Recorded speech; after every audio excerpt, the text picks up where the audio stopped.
Bismillahirrahmanirrahim. Assalamualaikum warahmatullahi wabarakatuh. Alhamdulillahirabbil alamin. Wassalatu wassalamu ala asyrafil anbiya'i wal mursalin wa ala alihi wa sahbihi ajma'in. Allahumma salli ala sayyidina Muhammad wa ala ali sayyidina Muhammad. Wa ba'du, alhamdulillah, pertama dan selamanya mari sama-sama kita panjatkan rasa syukur pada Allah Subhanahu wa taala kerana pagi yang berbahagia ini kita dibangunkan, diberikan kesempatan, diberikan peluang untuk mengerjakan ketaatan kepada Allah Subhanahu wa taala. Tambahan pula kita berada dalam hari raya yang keempat pada pagi ini untuk sama-sama kita bangun menyaksikan Tanyalah Ustaz, biar tahu jangan keliru, norma baharu istimewa dibawakan kepada penonton-penonton setia Tanyalah Ustaz. Sedang penonton, kita dalam mood masih dalam PKP tetapi masih lagi kita boleh meraihkan hari raya dengan indah pada pagi ini terus menerus sehingga akhir Syawal, dan boleh juga kita saling menghubung di antara satu sama lain dengan silaturahim yang masih terjalin. Jangan kita jadikan sebagai alasan PKP tak boleh jalinkan hubungan silaturahim kerana sekarang teknologi cukup canggih dengan panggilan dan juga sebagainya boleh kita lakukan untuk berhubung dengan saudara mara kita dan juga sahabat handai jiran tetangga. Tetapi ada batas-batas yang perlu dijaga sepanjang PKPB ini, yakni jaga jarak, rajin basuh tangan dan juga jangan keluar rumah jika tidak ada apa keperluan penting untuk dilakukan. Sidang penonton setia Tanyalah Ustaz, pada pagi ini Tanyalah Ustaz istimewa Aidilfitri bakal menemani anda 2 jam pada pagi ini, tak keseorangan saya. Kalau biasa Tanyalah Ustaz seperti biasa kita ada satu panel untuk menjawab persoalan-persoalan dari penonton, tetapi pagi ini kita ada 2 panel jemputan yang kita bawakan khas kepada penonton-penonton setia Tanyalah Ustaz. Kalau yang pertama kita bawakan kepada anda pada hari ini yakni tak lain dan tak bukan yang tidak asing dengan Tanyalah Ustaz, seorang pendakwah bebas yang beraktif di medan dakwah. Saya pun tak kenal dengan Al-Fadil Ustaz Halim Din. Apa khabar Ustaz? Dengan berbaju pagi raya. Saya sihat Ustaz. Alhamdulillah sihat. Raya di mana ni? Saya sini je lah Ustaz. Kan? Raya PKP ya? Oh, Raya PKP. Raya PKP. Yalah. Jadi ahli panel kita yang pertama Ustaz Halim Din untuk menjawab persoalan-persoalan yang diajukan oleh penonton-penonton setia Tanyalah Ustaz, dan ahli panel yang kedua kita undang pada pagi ini untuk menjawab juga persoalan-persoalan dari penonton, yakni seorang perunding motivasi, Dr. Tengku Asmadi Tengku Muhammad di ujung sana, berbaju hijau, saya agak bergaya di pagi raya. Apa khabar Doktor? Alhamdulillah. Alhamdulillah, terima kasih atas jemputan dan Alhamdulillah. Da'i Azrin. Apa khabar Ustaz? Selamat Hari Raya. Selamat Raya. Macam mana raya tahun ni berbeza daripada tahun sebelumnya? Allah Rabbi, kita semua ni berdepan dengan norma yang baru kan. Jadi kita kena sesuaikan diri dengan keadaan lah. Betul. Anak-anak pun kena redha, isteri pun kena redha. Ini adalah norma yang baru. Betul. Kalau sebelum ni kita boleh bersalaman, berjabat tangan, peluk-peluk tapi untuk norma baharu ni kita macam itu kita Macam punya cara tu, bersalaman di pagi raya. Okey, tak apa. Masih lagi kita boleh meraihkan dengan sebaiknya. Dan penonton-penonton semua, seperti yang sedia maklum, kita hari ini membincangkan tentang lesu tanpa guru. Mungkin ada yang tertanya-tanya apa yang kita nak bawakan berkenaan dengan tajuk ini. Tetapi sebelum kita pergi dengan lebih lanjut, jom kita dengarkan dahulu berkenaan dengan apa yang dimaksudkan dengan perkataan guru itu. Jadi mungkin Ustaz dan Doktor ada sesuatu nak disebut berkenaan dengan siapa yang digelar sebagai guru. Silakan. Bismillahirrahmanirrahim. Assalamualaikum warahmatullahi wabarakatuh. Waalaikumsalam warahmatullahi. Wassalatu wassalamu ala Rasulillah wa ala alihi wa ashabihi wa man tabi'ahu wa nasarahu wa wala amma ba'd. Terima kasih Da'i Azrin dan sahabat panel Tanyalah Ustaz pada pagi ini, Dr. Tengku Asmadi dan tuan-puan dan yang dirahmati Allah sekalian. Bersyukur kita ke hadrat Allah pada pagi raya yang mulia ini. Kita masih lagi dalam suasana raya dan mood raya walaupun dalam keadaan PKPB. Ada orang kata raya PKP ya, wallahu alam. Apapun inilah suatu benda yang kita perlu menerima dengan penuh qada dan qadar, dan ada hikmah yang besar di sana mungkin. Betul. Allah Subhanahu Wa Taala nak berikan kepada kita semua insya-Allah. Baik, topik tajuk perbincangan kita pada pagi ini untuk kita menyegarkan pagi raya yang mulia ini cukup baik untuk kita bincang, untuk kita memahami apa yang dimaksudkan lesu tanpa guru. Sudah tentulah terlebih dahulu kita nak memberi kefahaman maksud, definisi define yang disebutkan apa maksud guru ataupun disebut teacher, dalam bahasa Arab disebut murabbi, yang juga sebut ustaz dan Azrin, tuan-tuan sekalian. Jadi kalau kita lihat disebut guru ini, sudah tentulah fokus kita kepada seorang manusia yang azim, seorang manusia yang agung. Dialah tokoh pendidik, dialah tokoh murabbi manusia. Bukan hanya untuk kalangan manusia yang bernama Muslim, tetapi juga daripada kalangan yang bukan Islam. Kerana itulah, kalau kita melihat definisi maksud guru itu, manusia yang disebut insan yang dipilih dan terpilih, manusia yang agung. Kerana masyarakat begitu memuliakan guru itu dengan ilmu yang ada padanya, dan yang kedua, dia beramal dengan ilmu. Yang ketiganya, langsungnya dia akan mengajarkan pula ilmu yang ada padanya tadi kepada masyarakat. Sebab itulah disebut di dalam hadis yang sahih daripada Sayyidina Uthman ibn Affan, Rasulullah bersabda, man ta'allama al-Quran wa 'allamahu. Maknanya sebaik-baik orang yang disebut oleh Rasulullah itu man ta'allama al-Quran, dan tuan-tuan sekalian, yakni orang yang belajar Quran kemudian wa 'allamahu. Di situ disebut wa'allamahu, maknanya mengajarkan daripada apa yang kita belajar daripada Quran. Sudah tentulah Quran itu yang sifatnya holistik, daripada apapun kehidupan, daripada sekecil-kecil perkara, tuan-tuan sekalian, sehinggalah sebesar-besar perkara yang kita boleh ambil di dalam Al-Quran. Kerana itu orang yang belajar Quran, dia belajar intipati kehidupan, dan dia belajar apa yang disebut sebagai konten kandungan kehidupan, daripada sekecil-kecil perkara tadi sehinggalah sebesar-besar perkara. Sehingga bagaimana yang dikatakan pokok yang hidupnya di situ, Quran ajar bagaimana juga matahari, planet dan seumpama dengannya. Begitulah Quran, dia tidak mengedepikan iaitu fakta-fakta sains dan juga kajian-kajian dilakukan oleh pihak-pihak yang mengkajikan itu. Kita lihat tadi, Quran itu kita belajar dan kita mengajar, kata Rasulullah. Kerana itulah orang yang belajar dan mengajar, maka dia layaklah menjadi seorang murabbi, dan menjadi seorang guru. Dan satu lagi jangan kita lupa, sesungguhnya guru itu juga mesti memiliki iaitu kesempurnaan akhlak. Kenapa? Nabi SAW bila disebut diutuskan di atas muka bumi ini, kata Rasulullah, innama bu'istu liutammima makarimal akhlak.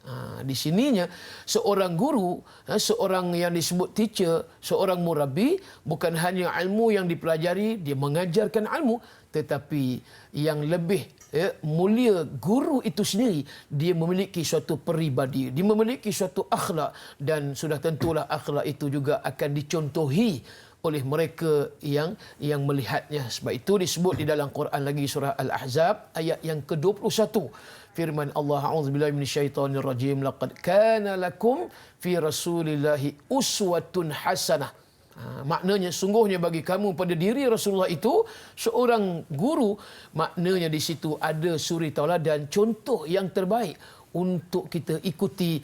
Kalaulah sekiranya hari ini generasi yang ada, kalau generasi itu mencintai guru, maka guru itu amat dimuliakan. Sudah tentulah kita menghormati orang-orang yang seperti itu. Wallahu a'lam. Wallahu a'lam. Guru satu istilah yang besar dari sudut pandang agama. Bak kata Ustaz sebentar tadi, kalau mungkin kita nak dengarkan juga dari pandangan doktor. Mungkin doktor dah hampir 30 tahun berkecimpung dalam bidang perunding motivasi ini. Jadi mungkin ada sesuatu juga nak dikatakan berkenaan dengan istilah guru itu. Silakan. Baik, terima kasih Dayi Azrin dan juga Ustaz Halim. Ya. Alhamdulillah. Bila kita dengar definisi yang diberikan oleh Ustaz Halim sebentar tadi tentang guru, kan? Ya. Jelas tentang apa itu guru. Dan saya ingin menyentuh sedikit dari sudut pandang yang mana berbeza dari segi definisi. Sebab apa? Sebab tak perlulah kita mendefinisikan lagi sekali. Apa yang penting, kenapa perlu misalnya kita ni berguru, ada guru? Sebab apa? Pertama sekali, sebab kita belajar apa pun, sama ada ilmu dunia ataupun ilmu akhirat, kena ada orang yang tunjuk ajar kita. Itu sebabnya kita perlu ada guru. Kalau kita kan katakan guru itu tidak ada, maka siapa nak tunjuk ajar kita? Dan siapa yang boleh membetulkan kalau kita lakukan kesilapan, kesalahan? Dan mana kita tahu bahawa kita ni telah melakukan kesilapan ataupun kesalahan kalau tidak ada orang yang lebih pandai daripada kita duduk di depan kita. Jadi sebab tu biasanya kita lihat bila sebut guru ni biasanya adalah orang yang lebih tahu, orang yang lebih arif, orang yang lebih berilmu, orang yang lebih, kalau dari segi akademik pencapaiannya pastinya lebih tinggi. Sebab apa? Sebab mereka mampu menunjuk ajar kita dan memperbetulkan kesilapan, kesalahan kita. Dan mereka juga mampu menyimak. Kalau katakan ada sesuatu yang kita nak bertanya, itulah tempat rujukan kita. Jadi oleh sebab itulah pentingnya dalam hidup ini kita perlu ada guru. Dan sebab itulah kalau kita perhatikan bila sebut guru, dia bukan sahaja guru itu secara berdepan, tapi definisi hari ini guru dalam istilah teknologi ini, kita boleh berada di Malaysia, guru kita mungkin ada di Timur Tengah. Di jauh. Jauh. Kita ada di Malaysia, guru kita ada di Amerika misalnya. Suasana dah berubah, teknologi dah berubah, zaman dah berubah dan ini memberikan kelebihan kepada kita untuk berguru yang mana kita boleh berguru dengan sesiapa sahaja yang kita mahu antara kita nak belajar atau tak nak belajar. Jadi sebab itulah sebenarnya kalau kita perhatikan bila sebut guru ni tadi, tak semestinya orang yang tahu semua perkara, tetapi orang yang tahu sesuatu perkara tapi dia tahu dengan mendalam. Betul. Jadi bolehlah kita jadikan dia itu rujukan. Mungkin dia tahu satu perkara tu tapi yang lain dia tak tahu. Yang itu je dia tahu, maka dia tahu mendalam. Contoh macam saya tahu motivasi, tapi motivasi tu 30 tahun dalam bidang itu. Itulah contohnya. Jadi bolehlah orang kata jadi tempat pertanyaan, jadi tempat rujukan kan. Kalau dengan orang yang datang dengan kita pun dia panggil kita cikgu, dia panggil kita guru. Kan. Ada setengah tu sampai terbabas, dia panggil kita ustaz pun ada. Itulah dia. Kan, insya-Allah. Berkenaan dengan istilah tadi yang berkenaan dengan guru yang diceritakan berkenaan dengan ustaz dan juga doktor sebentar tadi, guru tempat kita merujuk sesuatu dan juga tempat bertanya dan dia akan membetulkan kita jika kita melakukan kesalahan. Itu peranan sebagai seorang guru. Baik, kita nak buka perbincangan kita pada pagi ini. Kita nak ambil soalan pertama di Facebook Tanyalah Ustaz TV3 dari sahabat kita Puan AJ Diana. Assalamualaikum Ustaz Halimdin, tetamu jemputan Dr. Tengku Asmadi. Salam Aidilfitri. Soalan saya, apakah tanpa menghadap guru dalam keadaan sekarang ini ketika di majlis ilmu melalui platform media sosial menepati konsep mencari ilmu biarlah berguru? Mohon perkongsian dari Ustaz maupun panel jemputan. Terima kasih juga Puan AJ Diana atas soalan yang ditanyakan. Jadi mungkin kita berikan kepada Ustaz Halimdin untuk pencerahan berkenaan dengan soalan yang tadi. Silakan. Baik, terima kasih Dr. Hazrin dan sahabat yang bertanya tadi. AJ Diana. Baik, alhamdulillah, satu soalan yang berkait dengan cara belajar, cara kita meneruskan jihad ilmu kita untuk menjadi manusia yang betul-betul kita kata apa, dia dapat mengeluarkan diri kita daripada kejahilan, daripada kegelapan, daripada kesesatan. Dan sudah tentulah apapun datangnya halangan, datangnya ujian, dugaan, obstacle, cabaran-cabaran yang mana kita tahulah tidak ada orang yang tidak diuji oleh Allah Subhanahu Wa Taala. Maknanya orang yang beriman diuji oleh Allah, orang yang nak mencari ilmu akan diuji oleh Allah Subhanahu Wa Taala. Bila mana kita diuji dengan pandemik COVID-19 pada waktu ini, dan sudah tentulah bukan hanya di dalam negara kita, di seluruh dunia dalam keadaan kita berada dalam orang kata apa, distance, social distance, kemudian dalam keadaan kita PKP, ada yang apa dia lockdown dan seumpama dengannya, sudah tentulah menyukarkan bagi kita sebagai seorang yang disebut kalau murid dengan cara muridnya, ada yang pelajar disebut pelajar. Seluruh dunia ada lebih kurang dalam 826 juta statistik yang disebut pelajar yang mengikuti di sekolah. Bayangkan 800 juta yang belajar. Tiba-tiba suddenly kita dalam keadaan tak pernah ataupun kita kata not ready, kita tak bersedia untuk menghadapi semua ini, tiba-tiba berlaku dengan ketentuan Allah Subhanahu Wa Taala. Jadi apa yang perlu kita lakukan? Islam satu agama yang bukan agama yang jumud, bukan Islam agama yang seumpama kita kata katak di bawah tempurung. Tetapi Islam itu perlu difikir dan meletakkan bagaimana kita nak menghayati Islam itu dalam bentuk keadaan apa sekalipun. Dengan ujian-ujiannya Islam diteruskan. Begitu juga dengan halangan-halangan pun Islam perlu diteruskan, tuan-tuan dan puan-puan sekalian. Maka menghadapi keadaan kesukaran, ya, untuk belajar di sekolah, ya, tak hadir, tak attend classroom, kita tak duduk di dalam bilik kelas, bilik darjah, adakah ini menjadi suatu penyebab yang kita dalam keadaan terus berada dalam kejahilan? Tidak. Islam tidak begitu. Sebab Islam ada jalan keluar. Kerana itu hukum fiqh Islam, bila kita lihat, cukup meluas. Bila kita katakan Islam, dia meletakkan satu fiqh kefahaman, ada fiqh contemporary. Maknanya dilihat bagaimana hukum Islam di saat begini. Adakah tadi disebut da'i? Boleh kita belajar melalui tadi dengan cara yang kita kata instant, yang mudah, ada salurannya, iaitu dengan zaman digital. Kita ada internetnya macam-macam hari ini. Dan adakah kita boleh menggunakan untuk meneruskan pembelajaran walaupun berada di rumah sebab dalam keadaan lockdown, PKP dan seumpamanya? Baik, ulama membahaskan. Sesungguhnya ilmu itu sememangnya kita tahu, yang disebut oleh juga Dr. Tengku Asmadi tadi, ilmu ini perlu dipelajari secara talaqi, maknanya berguru, berjumpa dengan guru. Kemudian kata ulama, perlunya secara syafawi, daripada mulut ke mulut. Bila kita belajar, bermakna kita tengok mulut guru dan kita ambil apa yang guru ajar. Maknanya limpahan ilmu yang datang daripada seorang guru melalui bil lisani da'i, tuan-tuan sekalian, daripada mulut ke mulut inilah yang disebut adanya barakah.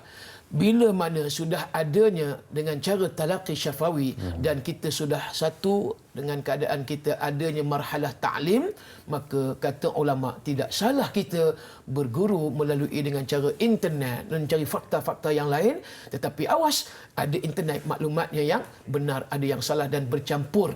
Maka kerana itu Islam meletakkan hujahnya, carilah sesuatu dalil yang mensahihkan. Kalau tidak, maka jangan. Kerana itu hukumnya kita ambil secara asasnya boleh belajar melalui internet, tetapi perlu dilihat kepada fakta yang sahih. Wallahu a'lam. Wallahu a'lam. Boleh belajar melalui internet, tetapi pastikan apa yang didengar, apa yang dapat, apa yang dilihat, pastikan ia benar, tepat dan sahih. Itu yang perlu diperhatikan. Baik, sedang penonton, kita nak berehat seketika. Teruskan duduk di rumah, nikmati Aidilfitri. #kita jaga kita. Biasakan hidup dengan norma baharu. Tanyalah Ustaz, biar dakwah, biar tanyalah Ustaz yang sampaikan. Tanyalah Ustaz, berehat seketika. Jangan ke mana-mana.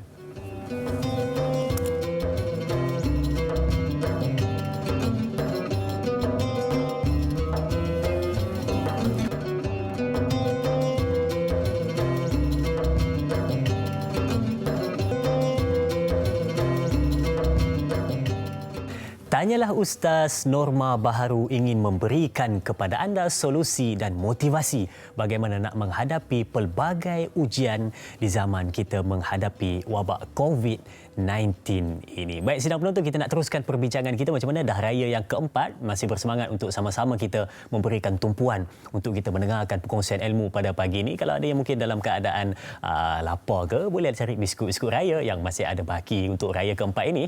Baik, sidang penonton, kita nak bacakan soalan di WhatsApp Tanyalah Ustaz dari sahabat kita Nurul dari Putrajaya. Baik, apakah soalannya? Assalamualaikum semua dan tetamu jemputan. Baik, ada dua soalan di situ. Yang pertama, norma baharu kini, sistem pembelajaran seperti kebiasaan terhenti akibat wabak COVID-19 yang menjejaskan satu dunia. Yang kedua, pada pandangan doktor sendiri secara peribadi, adakah sistem pembelajaran tanpa guru ini bagus atau dilihat akan menyusahkan murid di masa akan datang? Selamat Hari Raya, Doktor. Itu dia. Terima kasih saudari Nurul atas soalan yang ditanyakan. Jadi katanya untuk Doktor persoalan ni. Silakan, Doktor. Baik, terima kasih. Selamat Hari Raya kepada Nurul daripada Putrajaya. Yang mana soalan yang bagus sebenarnya.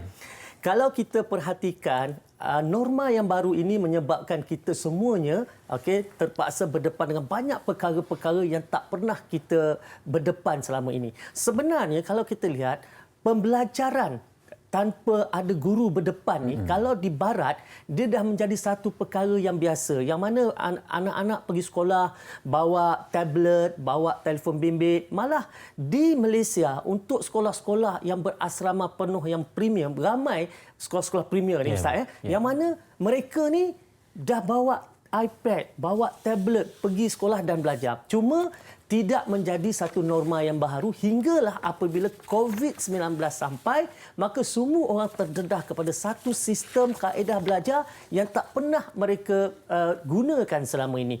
Baik. Kalau kita perhatikan sebelum ni ramailah kalau kita tengok ustaz-ustaz yang mengatakan bahawa jangan berguru sangat dengan YouTube, jangan tengok macam ustaz tadi pun pesan jangan ambil daripada ilmu daripada internet apa semua. Memang betul sebagai satu orang kata cara pedoman panduan kepada kita agar tak tersalah ambil ilmu. Tetapi sekarang teknologi sudah berubah. Kita belajar sekarang ni bukan melalui YouTube dah. Kita bukan belajar dengan hanya membaca tulisan di internet. Kita belajar berdepan, guru depan mata, cuma tidak secara fizikal. Cuma tak boleh sentuh Tak boleh sentuh aja. Kan? Maknanya tadi kalau kita buat salah masa tu juga dia perbetulkan. Ya, betul. Kalau kita tak faham masa tu juga dia perbaiki. Jadi sebenarnya benda-benda macam ni umpama ada guru depan kita, cuma hanya perkara-perkara yang mungkin melibatkan misalnya cara nak mengurut, cara nak mendandan, cara nak apa lagi yang memerlukan fizikal, yang tu je tak boleh buat.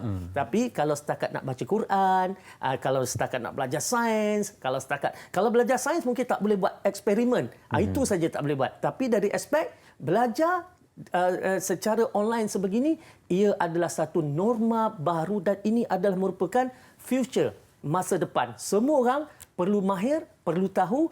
Cikgu kena tahu menggunakan teknologi untuk mengajar. Murid kena tahu cara untuk belajar menggunakan teknologi. Ada adabnya, ada disiplinnya, ada kaedahnya, ada penyediaan bahannya. Sama seperti mana kita berguru secara fizikal. Malah tak mustahil satu hari nanti Ustaz, pengijazahan diberi melalui online. Online juga. Tak mustahil.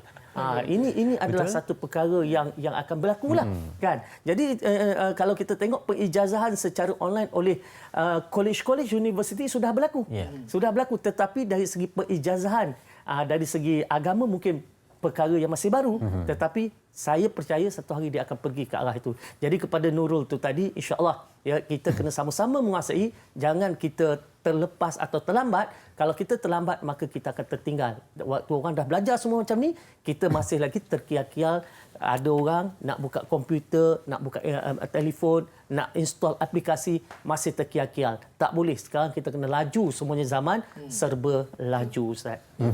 Kiranya bukanlah satu menjadi masalah untuk anak-anak murid untuk belajar di media sosial dan juga secara online bersama dengan gurunya. Dan bak kata doktor sebentar tadi, cuma yang membezakan adalah boleh belajar di situ hanya yang teori, tetapi yang praktikal agak sukar untuk dilakukan kerana memerlukan pergerakan dan sentuhan dan sebagainya. Baik, kita nak ambil soalan seterusnya dari penonton kita di Facebook. Tanyalah Ustaz TV3 dari sahabat kita Puan Rahizah. Baik, apakah soalannya?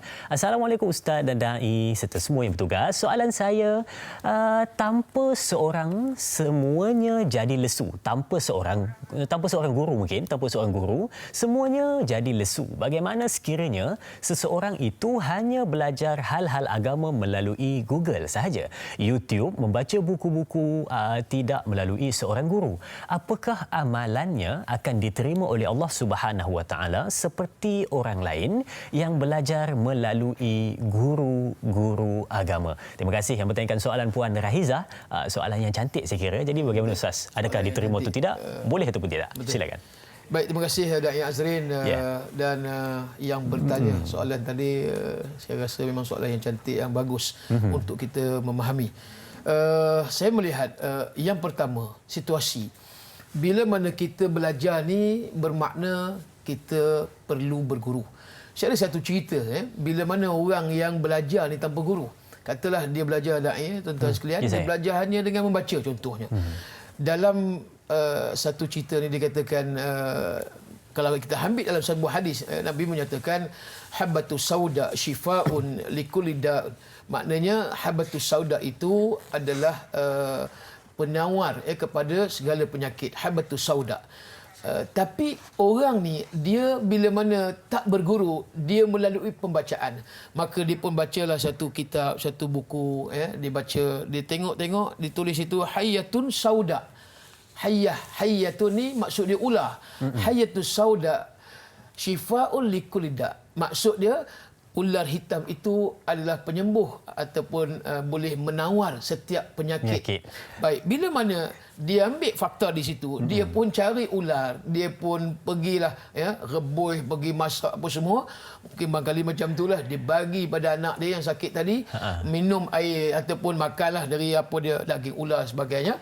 Bila mana makan tadi, akhirnya mati anak tersebut. Bila mati anak, dia pun jumpa Tok Guru. Dia tanya Tok Guru, kenapa ni? Saya baca dalam satu hadis menyatakan yang disebut hayatun sauda syifa likulli da'in. Maknanya yang disebut hayatun sauda, ular hitam. Tapi bila mana saya bagi anak saya makan daripada ular hitam tadi, tiba-tiba anak saya mati. Tok Guru, macam mana ni? Jadi Tok Guru tu kata, kamu belajar dengan guru ke ataupun kamu baca? Saya membaca. Akhirnya apa yang dilihat, rupa-rupanya hayatun tu, daripada hayata marbutah hayatun tu, dia sudah membaca titik di bawah itu jadi dua. Sedangkan titik di bawah tu ada satu sahaja. Mungkin kod daripada kitab tersebut, dia punya printing dia tertambah, tertokok, ada dakwat hitam satu diletakkan daripada ba jadi ya. Nampak tak? Perlu tak kita belajar dengan guru? Perlu. Ini contoh mudah. Kalau kita tak belajar dengan guru, kita baca hayatun. Tapi kalau kita ambil dengan guru, walaupun kitab tersalah print, maknanya guru tu akan membetulkan. Bukan hayatun, tetapi habbatus sauda. Habbah maknanya bijiran hitam. Mudah tak makna tuan-tuan sekalian, ya doktor? Kita nampak ini dari sudut lurah bahasanya. Kalau sekiranya kita belajar dengan guru, guru tu akan memperbetulkan. Jadi balik kepada soalan tadi, bila ditanya macam mana kita, boleh tak kita belajar di internet ataupun hanya kita dengan Google, kita tanya Pakcik Google, Pak Haji Google, Yahoo dan sebagainya, maka boleh tak kita mendapat ilmu? Saya dah kata tadi di antara fakta-fakta yang kadang-kadang di dalam Google, dalam Yahoo dan seumpama dengannya, bukan suatu fakta yang sahih. Sebab Islam meletakkan suatu sos punca yang kita nak belajar tadi, biarlah yang sahih. Kalau tidak, dia menjadi suatu dalil hujah yang palsu. Bila kita beramal dengan hujah yang palsu, maka kita akan sesat, tuan-tuan. Maknanya, yang kalau kita ambil orang-orang kita lah, orang Melayu kita, sebenarnya dia bukan hadis. Orang kata kalau belajar tidak berguru ni, kita akan belajar dengan syaitan. Adakah itu hadis? Bukan hadis. Belajar yang katakan bukan dengan guru tu, yang dikatakan belajar dengan syaitan, itu bukan hadis. Cuma nak sebutnya, ialah kita belajar kalau melalui buku. Buku tu ada pengarang. So, tuan pengarang itulah sebenar-benarnya secara tak langsungnya dia adalah guru kita. Cuma melalui buku yang dikarang, kita belajar, kita membaca.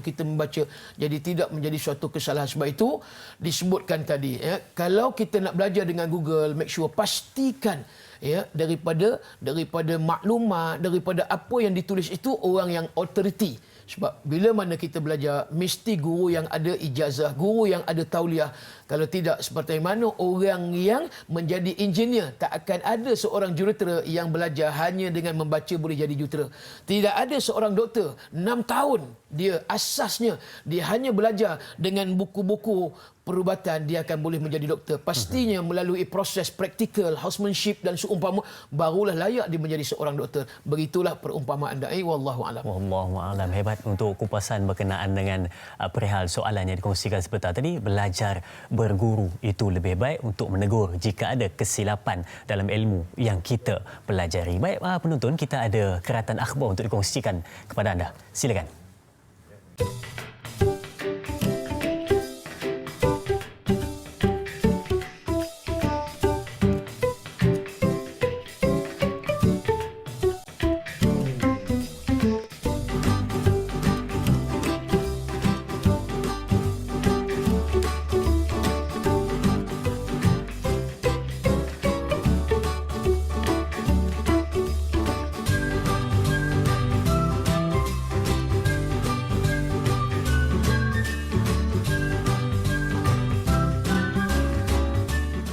Itu kita saksikan sebentar tadi, macam-macam respon dari sahabat-sahabat kita yang kata, mungkin ada yang kata okey belajar di atas talian waktu PKP ni, dan ada juga yang kata tak okey lah, macam-macam lah, ada yang tertinggal lah, ada yang tak dapat lah, line mungkin slow, data internet tak cukup. Jadi macam-macam yang mengatakan tentang perkara tersebut. Jadi mungkin doktor ada sesuatu nak dikupas berkenaan dengan perihal tu. Silakan. Okey, bila kita bercakap tentang berguru tanpa guru di depan sekarang ni, dia peranan ni sebenarnya dia kena melibatkan peranan semua pihak. Guru kena ada ilmu tentang bagaimana nak menyampaikan pembelajaran secara online. Betul. Sebab disebabkan PKP ni, mana yakni COVID-19 yang menyebabkan tiba-tiba saja berlaku dan semua orang tidak bersedia. Betul, tak sempat. Tak sempat. Jadi sebab tu cikgu-cikgu pun apabila disuruh untuk belajar mengajar secara online, betul, mereka pun pada peringkat awal pun kaku. Kan, tertanya-tanya nak bermula di mana, kan, bagaimana caranya. Dan begitu juga ibu bapa pun kena faham bahawa apabila dia sebut, okey sekarang waktu belajar pukul 2.30, sebab anak-anak saya di rumah pun macam tu, 2.30 waktu belajar kelas bersama guru. Ada jadual siap. Ada jadual, kan. Bermakna ibu bapa kena ambil masa tu, katalah 40 minit masa belajar tu, serius belajar. Maknanya kena pastikan anak ada satu ruang, satu tempat yang terasing daripada sebarang gangguan. Maknanya tadi dia kena duduk, kalau dalam bilik kena duduk betul dekat bilik, dekat meja belajar kena duduk betul-betul dekat meja belajar. Dia tak boleh sambil tu mengunyah kacang lah, kan, sambil tu minum kopi lah, kan. Telefon lagi. Telefon lagi lah. Sebab apa? Sebab dia kena ada adab. Adab mesti mendahului ilmu. Betul. Jadi adab berguru, contoh bila kita depan guru, kita tak masa cikgu mengajar dan kalau kita pergi kunyah kacang, kita pergi minum kopi, tak ada, kan. Tak ada. Jadi begitu, adab itu sambil kita berguru, maka kita kena ambil waktu tu serius. Masalah yang banyak fail selain daripada masalah internet, masalah tak tahu nak guna, betul, masalah data dan sebagainya. Masalah lain adalah masalah sebab dia tak faham disiplin bahawa ketika kita belajar secara online itu juga dia kena betul-betul serius. Kena fokus, kena betul-betul dengar apa yang disampaikan oleh cikgu tu tadi. Dan guru tu pula kena tahu cara nak mengajar supaya wujudnya engagement antara cikgu dengan murid. Kan, maknanya cara nak wujudkan engagement, contoh paling mudah sekali, tanya soalan. Kan dia ada 10 orang dekat skrin tu, tanya, okey, Amnan, ni giliran Amnan ni cikgu nak tanya. Jadi budak tu taklah terlepas pandang, terlalai, kan. Itu dia. Saya tengok kadang-kadang ketawa pun je. Saya tengok anak saya kelas online, kan. Cikgu ni mengajar, kan, yang depan tu betul-betul di video sampai macam tu dah budak tu. Macam tu dah, kan. Sebab tak ada engagement. Betul. Jadi oleh sebab itu dia perlu ada engagement tu tadi. Tanya, dah tengok anak tu mengantuk, kan. Kalau dalam kelas macam mana kita tegur, kan. Betul. Kalau kata budak tu nama Amirah, Amirah, begitu juga secara online kena caranya kita menegur supaya anak tu kekal fokus. Jadi oleh sebab itu, selain daripada masalah data, masalah teknologi, tapi masalah kaedah penyampaian untuk tingkat engagement juga perlu cikgu kena ada ilmu dan anak-anak juga perlu ada disiplin. Sebab tu antara contohlah, kan, bila kita classroom secara video, suruh budak semua tutup suara dulu. Kita tutup semua suara budak dulu. Kadang-kadang kita tengah bercakap, yang sana anak bising, yang sini bunyi radio, yang sana TV. So, dia macam-macam bunyi. So, yang kita nak fokus ni pun macam-macam bunyi. Jadi, hilang tumpuan. Betul. Jadi, benda-benda macam ni, cikgu kena belajar, murid kena belajar, ibu bapa kena bekerjasama. Baru kita boleh dapat suasana pembelajaran yang berkesan tu tadi. Saya tertarik bila doktor sebut berkenaan dengan adab tadi, ya. Sebab kadang-kadang betul lah berkenaan dengan belajar online, sama juga bila mana kita berhadapan dengan guru-guru. Jadi adab itu penting. Sebenarnya kita ada soalan berkenaan dengan adab, tetapi kita berehat dahulu seketika. Jangan ke mana-mana. Kita akan sambung selepas ini bersama Tanyalah Ustaz. Biar tahu, jangan keliru.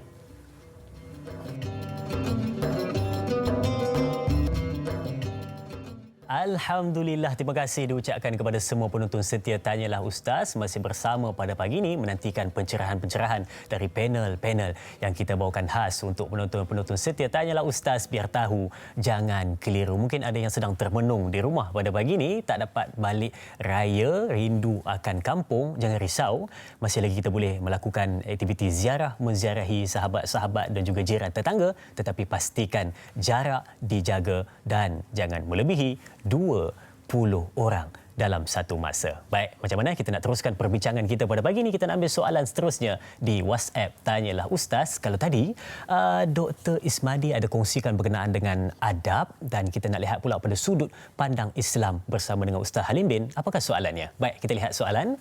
Assalamualaikum Ustaz dan Da'i serta Doktor. Antara adab-adab dalam menuntut ilmu adalah ikhlas dengan ilmu yang diterima. apakah lagi antara adab-adab yang mungkin boleh diguna pakai ketika menuntut ilmu dalam musim PKPB ini agar tidak lesu dengan ilmu? Dari sahabat kita Syukri Tahir dari Denai. Alamak, tak apa jauh, dekat kan. Selamat Raya kan. Jadi macam mana Ustaz berkenaan dengan adab-adab dia? Silakan. Dan Yazrin dan sahabat yang bertanya. Bila disebut adab ni, kita selalu dengar ada orang kata adab makan, maka makan pun ada adab. Ada adab apa dia disebut, kalau kita kata adab masuk tandas, maknanya macam mana cara kita masuk tandas, dan juga kalau kita masjid ada adab masuk ke dalam masjid. Jadi ini kita sebenarnya menyatakan bahawa itu adalah akhlak sebenarnya. Adab itu tak jauh ataupun sama maksud dengan berakhlak. Dan begitulah sekiranya kita nak mendapat ilmu yang kita pelajari itu pun, maka Islam meletakkan adanya adab untuk kita menuntut ilmu. Dan kita lihat bagaimana di antara ulama menyebutnya, ada setengah ulama menyatakan bahawa belajar ilmu ni yang pertama adalah kita belajar adab dulu. Ada yang sampai 20 tahun tuan-tuan dia belajar adab dulu, belum lagi belajar ilmu agama. Lama maknanya nampak begitulah doktor, mungkin doktor lebih arif lagi, dah 30 tahun dalam motivasi nak memotivasikan apa dia pelajar-pelajar. Adab ni penting, sebab kalau tak ada adab, macam mana ilmu nak melekat, macam mana ilmu nak menyerap masuk. Barakah daripada guru tu tak dapat. Contoh kalau kita duduk di masjid belajar dengan guru kuliah, kaki melunjur umpamanya, lainlah kalau kata sakit ya dan tuan-tuan sekalian, itu kita kata excuse. Tapi kalau tak ada sakit saja duduk melunjur kemudian menyandar dinding tiang, dia tidak ada adab. Maka kerana itu ilmu ni tak dapat. Umpama Dr. Tengku Asmadi menyatakan tadi, sambil kita belajar makan koci, kemudian makan cikedil, makan jajan, aiskrim. Kerana itulah Islam meletakkan yang pertama sekali, ambil asasnya bila kita nak belajar ni adabnya, niat yang pentingnya kerana Allah Subhanahu Wa Taala. Itu di antaranya. Niat kita belajar ni kerana apa? Kita nak keluarkan diri daripada jahil. Kita nak belajar ini kerana Allah. Yang kedua kata ulama, maka kita bila belajar kita tahu kita adalah orang yang menjadi muta'allim. Maknanya kita ni Taliban ni pelajar, bukan Taliban yang Afghanistan tu. Jadi kita menjadi pelajar ni, kita mesti ada sifat tawaduk, rendah diri. Jangan kita lebih seumpama daripada profesor sebertahu. Seumpama kita pula jadi lecturer. Seumpama kita pula sebagai teacher. Yang tu dilarang. Kerana itu Allah menegur ketika mana Nabi Musa AS bila menyatakan bahawa dialah yang melebihi ataupun punya ilmu yang tinggi. Maka Allah menegur ketika itu supaya di depan kaum Bani Israel, dan jangan sekali-kali kita mendabik dada kita. Semua perkara kita tahu. Sebab itu belajar tadi mesti ada sifat tawaduk. Yang ketiga, belajar ni perlu ada sabar. Ni tuan-tuan sekalian, mesti kena sabar. Dalam waktu PKP, maklumlah, kita duduk di rumah, kita tak keluar. Biasa kita belajar di kelas ni macam-macam dengan rakan, dengan kawan dan sebagainya. Tiba-tiba kita dalam keadaan yang terkongkong umpamanya. Kita duduk dalam bilik. Jadi apa pun keadaan kita kena sabar. Tapi sebenarnya bila hikmahnya kita belajar di rumah ni macam-macam yang kita boleh rasa baiknya, boleh save duit, belanja tidak, kemudian duduk rumah, mak masak dan sebagainya. Cuma kita nak ketekunan, tekun tu mesti. Kalau kita tak tekun belajar pun juga, maka kita tidak akan dapat ilmu. Sebab itu jugalah Imam Asy-Syafi'i dalam bait-bait syairnya menyatakan lan tanalal ilma illa bisittatin, tidak akan dapat ilmu seseorang itu, kata Imam Syafi'i, melainkan 6 perkara. Kata Imam Syafi'i, yang pertama saya ringkaskan, yang pertamanya zakaun, dia ada kecerdikan. Kalau bahasanya intelligent, dia senang nak menghafal. So persediaan itu dai, tuan-tuan sekalian, bila kita belajar tadi kecerdikan, maka akal yang sihat. Maka yang itu yang pertama. Yang kedua, kata Imam Syafi'i, mesti ada hirsun, minat yang mendalam. Bila belajar ni minat mendalam. Maka yang ketiga disebut bulghatun. Bulghah ni maknanya dia ada perbelanjaan. Itu kalau kita di luar. Dalam rumah tak apalah, kita belajar sikitlah modal untuk internet, top up dan sebagainya. Jimat sikit lah. Yang tu jimat sikitlah. Kemudian yang seterusnya disebut oleh Imam Syafi'i, suhbatun ustazun. Suhbatun ustazun apa dia? Dia mesti ada rasa seperguruan. Mesti ada rasa hormat dengan guru tadi. Sebab itu Imam Syafi'i tidak minum di depan gurunya Imam Malik. Imam Syafi'i tidak membuka helaian kitabnya terlalu kasar. Kalau sekiranya gurunya Imam Malik mendengar, dia menyatakan aku kurang hajar dengan guru aku. Maknanya itulah cara kita belajar, tuan-tuan sekalian. Adabnya kita tadi, maka perlunya kita ikram dan ihtiram, memuliakan dan menghormati kita punya guru. Wallahu a'lam. Wallahu a'lam. 3 adab Ustaz. Ustaz kongsikan sebentar tadi. Yang pertama ikhlas dan yang kedua merendah diri. Saya teringat satu kata-kata hebat yang menyebutkan bila mana kamu merendah diri ketika mana menuntut ilmu, kamu akan dipandang tinggi ketika mana menyampaikan ilmu. Dan yang ketiga, adab yang perlu dijaga adalah sabar dalam menuntut ilmu. Itu yang perlu ada. Baik, kita ada istimewa pesanan suara di pagi raya yang keempat ini dari penonton kita untuk bertanyakan soalan. Silakan.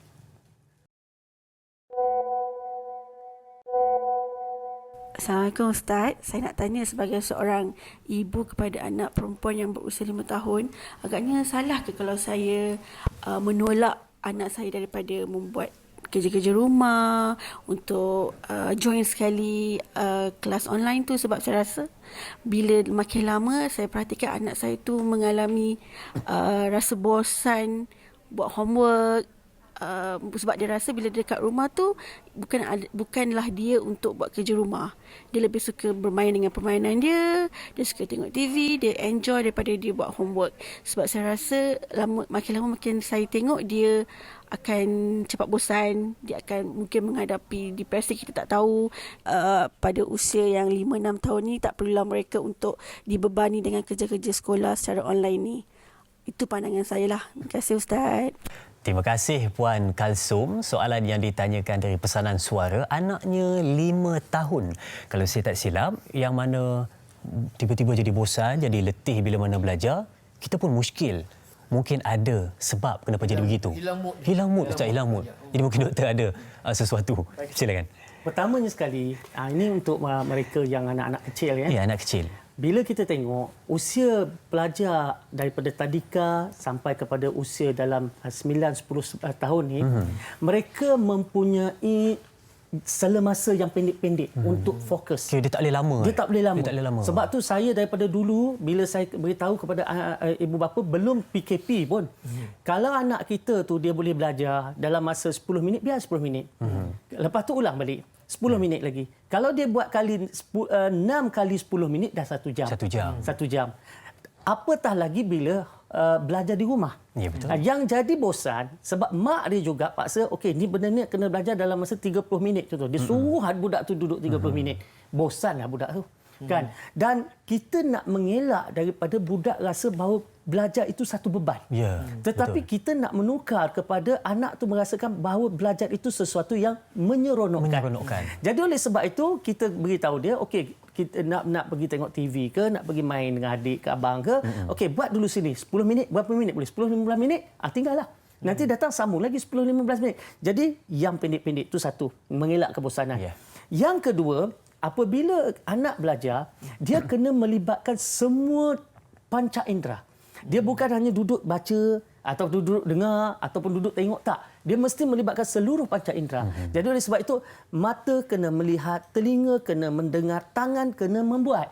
Barulah dia akan otak mula memahami. Jadi barulah dia datang keseronokan belajar. Fokuslah. Yes. Ya, barulah dia jadi belajar tu sesuatu yang dia rasa seronok dan tak lama.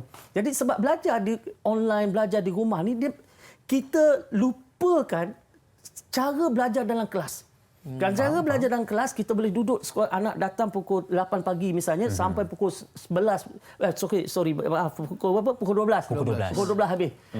5 jam, 6 jam boleh belajar. Kaedah itu di sekolah boleh.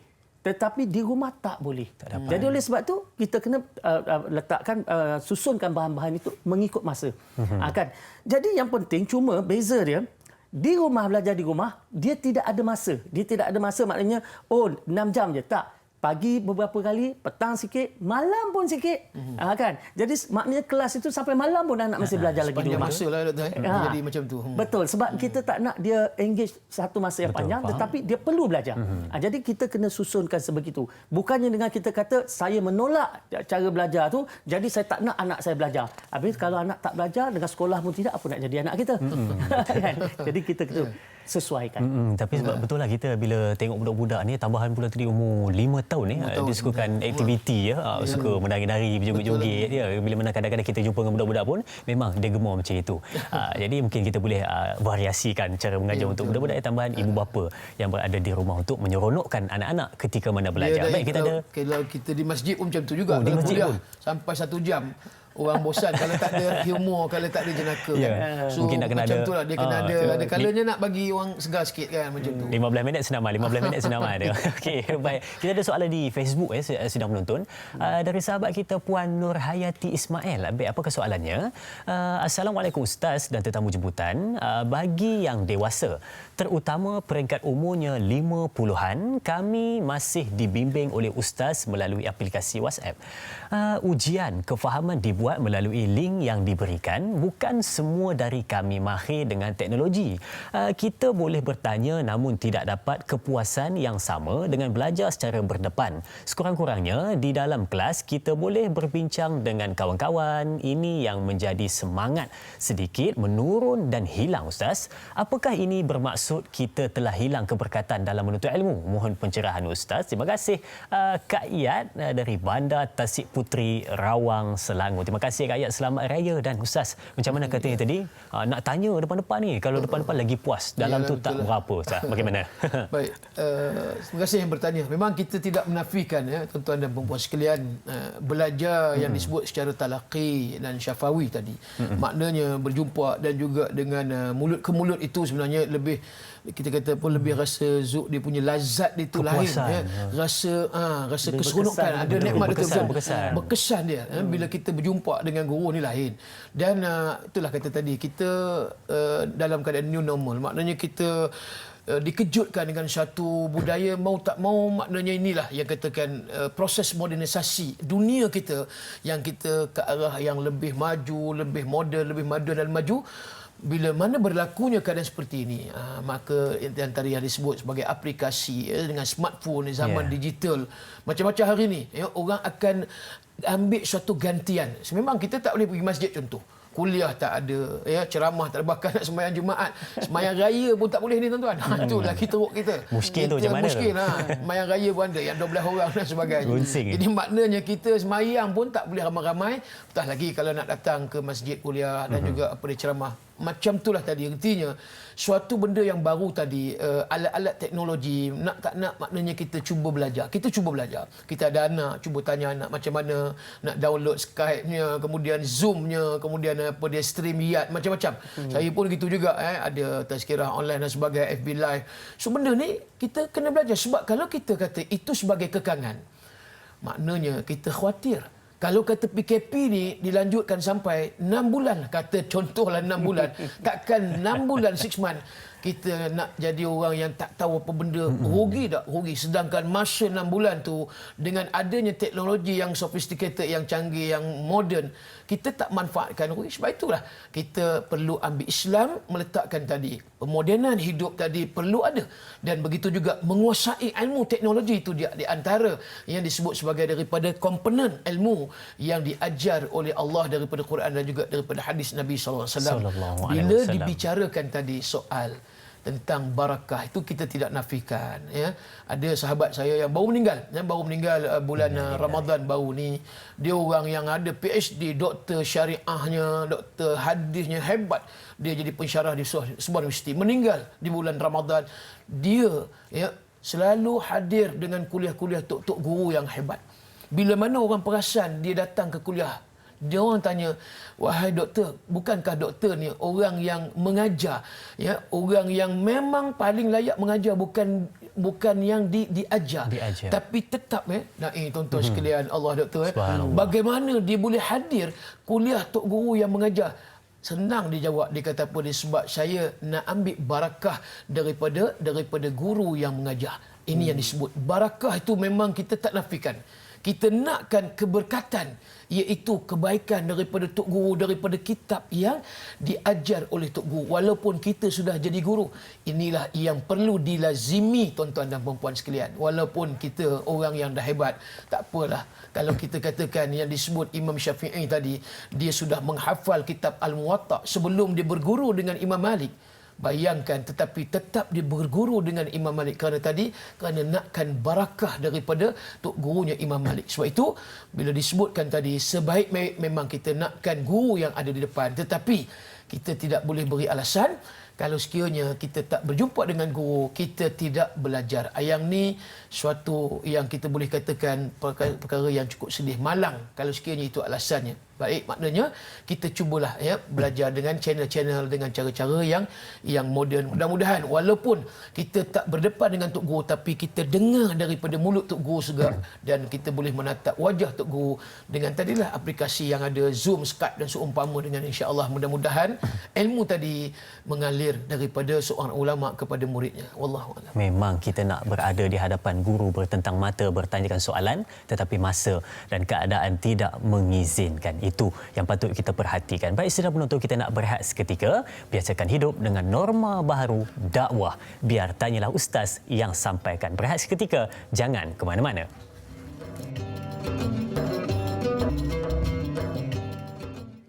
Aidilfitri tahun ni memang rasa sangat berbeza kan penonton semua. Ialah banyak benda yang biasa kita lakukan tapi tak dapat kita lakukan seperti tahun-tahun sebelumnya. Tapi jangan jadikan alasan untuk kita ni mengelak daripada menghubungkan silaturahim sesama kita. Gunakan media sosial sebaik mungkin untuk mengeratkan hubungan silaturahim sesama kita. Baik, jom kita teruskan perbincangan kita pada pagi ini untuk sama-sama kita raikan persoalan dari penonton-penonton setia Tanyalah Ustaz, biar tahu jangan keliru. Baik, kita ambil soalan seterusnya di Facebook Tanyalah Ustaz TV3 dari sahabat kita Tuan Muhammad Faizal bin Ahmad. Baik, apakah soalannya? Assalamualaikum Ustaz dan Da'i serta tetamu jemputan. Bukan sahaja kita sebagai murid terasa lesu tanpa guru, malah guru pun lesu tanpa murid. Ini kerana tanpa murid apalah maknanya ilmu seorang yang bergelar guru yang ikhlas mengajar kerana Allah Subhanahu Wa Taala. Itu sebabnya ramai guru-guru atau ustaz-ustaz tetap menyampaikan secara online. Ini juga sebagai pengajaran supaya kita semua menghargai jasa guru. Mohon pandangan Ustaz tentang situasi ini. Jazakallah khairan katsiran. Terima kasih juga Tuan Muhammad Faizal bin Ahmad atas soalan yang ditanyakan. Ya, terkesan juga ayat terakhir itu mengenang jasa guru-guru. Baru-baru ini pun kita sambut Hari Guru tanggal 16 Mei yang lepas kita sambut Hari Guru. Terima kasih cikgu berkenaan dengan ilmu kita bincang pada pagi ini dan juga guru. Baik, Doktor, kita serah kepada Doktor untuk menjawab persoalan ini. Kalau tadi kita dengarkan pandangan dari Ustaz dan kita dengarkan pula pandangan dari Doktor berkenaan dengan guru pun kadang-kadang lesu, tak ada murid. Silakan. Dia bila kita tengok memang betul lah. Yeah. Bila kita ada ilmu, kan? Bila ada ilmu, kita rasa tak puas kalau ilmu itu tidak disampaikan. Kan? Kita rasa kita simpan, maknanya rasa tak bermakna, tau. Rasa macam kita nak kalau boleh kita keseronokan seorang guru ni apabila melihat kefahaman dan juga pencapaian murid dia. Contoh dia sebab itulah bila cikgu-cikgu, contoh bila dalam peperiksaan, kalau murid tu boleh dapat A, dia rasa satu pencapaian pada dia. Kepuasan. Bagi seorang ustaz misalnya, kalau budak tu boleh hafal ayat yang diberikan, kepuasan betul pada dia. Kejayaan betul. Kan? Dan kejayaan tu dia tak boleh dinilai dengan wang ringgit langsung. Letak duit 1,000 ke duit tak sama, dia satu kepuasan, kan. Begitu juga apabila satu hari nanti bila kita dah macam saya dah 30 tahun dalam industri, apabila datang seorang dia kata, "Doktor, saya dulu pergi program motivasi doktor ajar saya begini-begini, hari ini saya..." Kita rasa kan, ya Allah, ya Tuhanku, seronoknya bukan sebab seronok kena puji. Betul. Seronok sebab rasa puasnya, rasa mengajar, berkorban dan sebagainya. Dan memang betul lah, bila kita tak ada murid depan mata kita, maka kita akan rasa lesu. Kan, ilmu, orang kata macam ilmu tu makan diri, kan, makan diri kita sendiri, kan. Jadi sebab tu perlunya ada cara untuk kita menyampaikan ilmu kita. Kalau tidak boleh secara berdepan, kena disampaikan juga secara online. Jadi betul lah kata Ustaz tadi bahawa apabila Ustaz Alim kata sama ada murid ke atau guru ke, jangan bagi alasan. Cari cara. Tak boleh. Dia susah benda ni, susah peringkat awal saja. Tak biasa pada peringkat permulaannya sahaja. Kan? Tadi saya dengar Ustaz Alim sebut dengan StreamYard lah apa kan. Saya rasa ramai di antara kita tak pernah dengar apa benda tu, Ustaz. Kan? Istilah-istilah ni kan. Zoom mungkin orang pernah dengar. StreamYard apa pula? Kan? Tu saya belum sebut lagi Switcher Studio lah, Webex lah apa semua tu kan. Lagi pensan kan. Jadi kita tak boleh. Kita kena mengetahui. Murid kena mengetahui dan guru juga kena rajin untuk explore, untuk betul. Apa dia panggil meneroka. Kan, meneroka perkara-perkara baru. Dan teknologi ni pantas, kan? Pantas. Jadi oleh sebab itu kita tak boleh berpuas hati dengan cara kita sekarang. Dan sudah sampai masanya kita, sebab kita kata tadi kita tak puas kan kalau tak ada murid, sudah sampai masanya kita juga meneroka cara-cara bagaimana orang menjalankan kelas-kelas online yang mana kalau kita pergi dekat website-website seperti Udemy misalnya, Teachable misalnya, ThinkFit misalnya kan. Benda-benda macam ni dia dah mengajar beyond, dia orang kata di sebalik batas pemikiran kita hari ini. Faham? Kan? Jadi oleh sebab itu kita ni sebenarnya permulaan aja. Kita ni permulaan. Orang lain dah jauh ke depan sebenarnya. Kan? Dah 5-10 tahun ke depan. Jadi oleh sebab itu kita ni mengejar di belakang. Jadi oleh sebab itu kepada guru-guru, kan, betul kita lesu tanpa murid. Jadi kita kena pastikan kita disukai oleh murid. Kan, sebab apa? Kata tadi kita lesu tanpa murid. Tapi cara kita mengajar dekat online masih cara mengajar kitab kuning lagi misalnya, cakap aja kan. Lama-lama murid pun dia pun tidur dekat depan. Nak tidur dekat secara online ni senang aja, tutup video tu tidur. Kan. Jadi oleh sebab itu buat terputus buat terputus lah, buat tak ada lain. Jadi kena kreatif dari segi bahan dan penyampaian. Kan, sebab apa? Kepada murid-murid yang di luar sana juga yang nak mengajar, nak belajar, kita kena faham apa bahaya bila kita belajar secara internet online ni. Contoh, kita cari satu topik tu tidak ada penghujung dan penamatnya. Ya, betul. Sumber betul.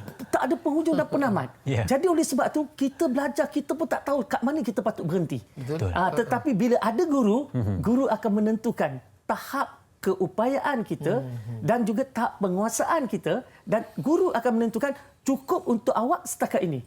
Untuk awak ni setakat ni, tak boleh payah lebih-lebih. Tahap itu cukuplah, tahap ni. Darjah apa? Darjah 6, setakat tu aja. Yang lain ada lagi, tapi yang tu kita belajar kemudian. Jadi itu juga peranan seorang guru, menentukan tahap penguasaan, tahap pemahaman murid yang ada di depan dia dan memberikan kandungan bahan seiring dengan tahap penguasaan dan pemahaman murid itu.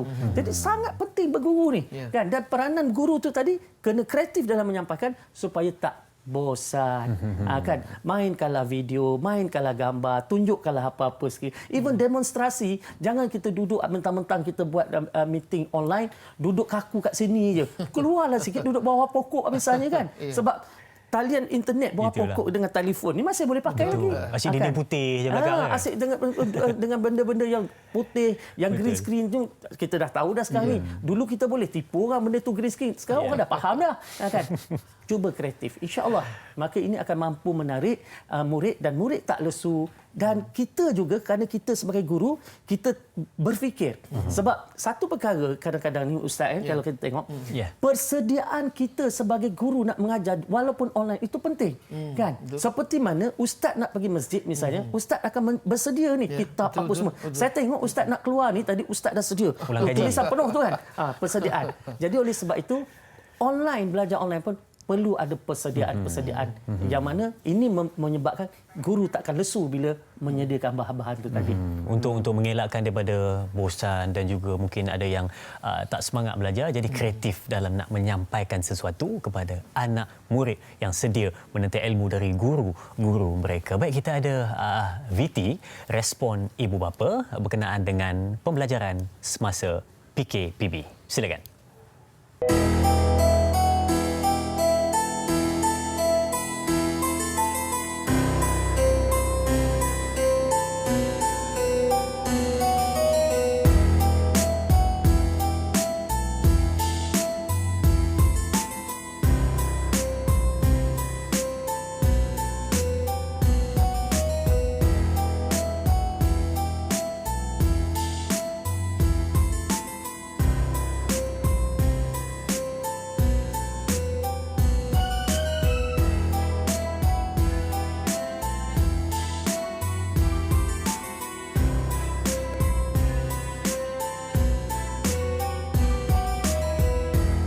Macam-macam respon kita dengar dari penonton-penonton di luar sana berkenaan dengan pembelajaran semasa PKPB yang berlangsung di rumah tanpa guru di hadapan mereka. Baik, kita ada soalan seterusnya di WhatsApp Tanyalah Ustaz dari sahabat kita BT Batuwet Pulau Pinang datang soalan ini. Baik, apakah soalannya? Assalamualaikum Ustaz Dai dan Doktor. Saya merupakan seorang bapa tunggal kepada 3 orang anak di rumah. Dalam tempoh pembelajaran dengan ketiadaan guru, kredibiliti sebagai seorang ketua keluarga yang kurang ilmunya tercabar apabila anak-anak saya mula mempersoalkan kenapa saya tidak dapat menjawab soalan kerja rumah.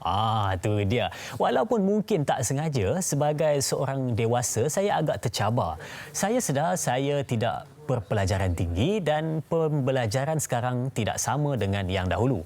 Bagaimana saya nak ikhlaskan hati dan sabar dalam menjawab soalan-soalan mengenai kerja rumah oleh anak-anak saya? Terima kasih dari tuan yang bertanyakan soalan dari Pulau Pinang datangnya. Wah, mencabar juga bila mana anak-anak tanya macam mana ni, macam mana ni, macam mana ni.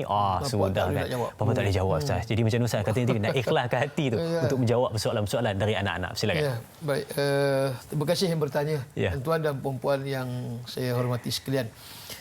Sememangnya bila mana kita melihat pelajaran ni ada tahapnya, level kita kata anak-anak muda ataupun apa dia anak-anak kita yang masih kita kata di bawah kata di bawah para remaja lah, yang murid-murid darjah 5, darjah 6 dan sebagainya. Bukan apa kalau ditanya kita pun tentang di mana Tuhan itu.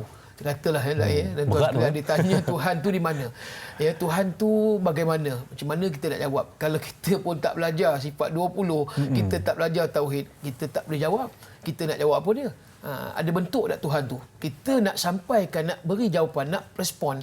Jawapan dia kita tak boleh dengan apa dia dengan cara ilmiah pun tak boleh sangat sebab dia tahap pemikiran dia tahap darjah 4 umpama. Darjah 3. Kita nak cerita okey ni tauhid wujud, pembuktiannya wujud Allah adanya alam makhluk dan sebagainya. Lagi pening dia.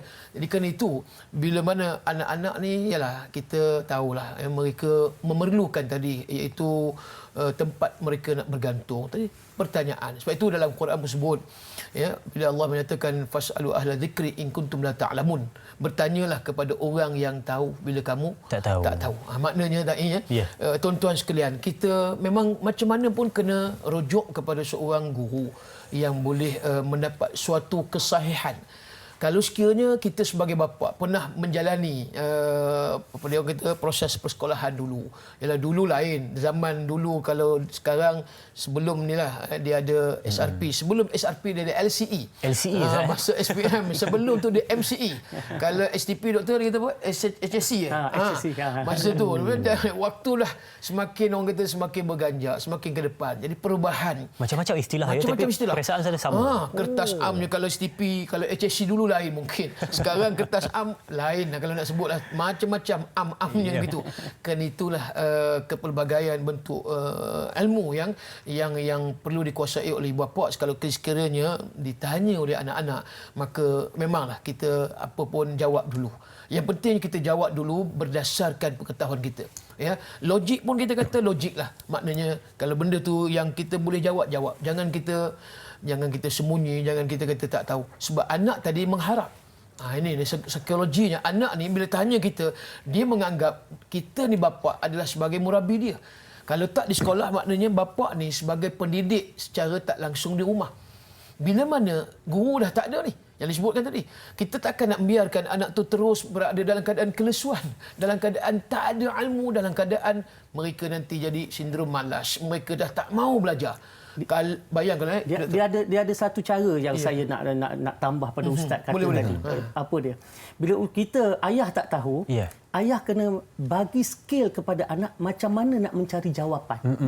Kalau tak boleh bagi jawapan, bagi skill. Tak bagi skill. Kita tak tahu jawapan. Betul. Tapi kita bagi skill. Contoh, telefon ada kan? Tanya Mr. Google. Betul juga. Kan? WhatsApp ada kan? cuba WhatsApp cikgu. Betul. Misalnya. Jadi kita bagi cara, kawan ada kan, kita bagi cara. So itu sebab saya pun berdepan dengan masalah macam ni. Sebab contoh anak saya sekolah agama, ambil bidang tahfiz pula. Kita bukan tahfiz. Bila tu kita tak boleh nak bantu. Jadi kita ajar dia cara untuk selesai masalah dia. Betul. Dan itu insya-Allah. Memang itulah yang disebut betapa kita kata guru ni penting. Contohlah, saya ambil contoh lagi, orang yang nak belajar Quran umpamanya sekarang. Hari ini tak apalah, ada yang buat tadarus online hari-hari, yang belajar Quran tajwid online dan sebagainya. Tapi bayangkan kalau dia tak belajar Quran dengan cara yang betul. Anak tadi nak tanya bapa apa di antara cara bacaan yang baik? Siratal ladzina an'amta alaihim. Contoh, ini surah Fatihah. Dia tanya bapa pun dalam semua hidup dia tak pernah jadi imam. Macam mana agak-agak dia nak mengajar si anak ni macam ketam lah, kita kata nak mengajar macam mana kan, mak ketam, bapa ketam pun tak betul, nak ajar anak macam mana.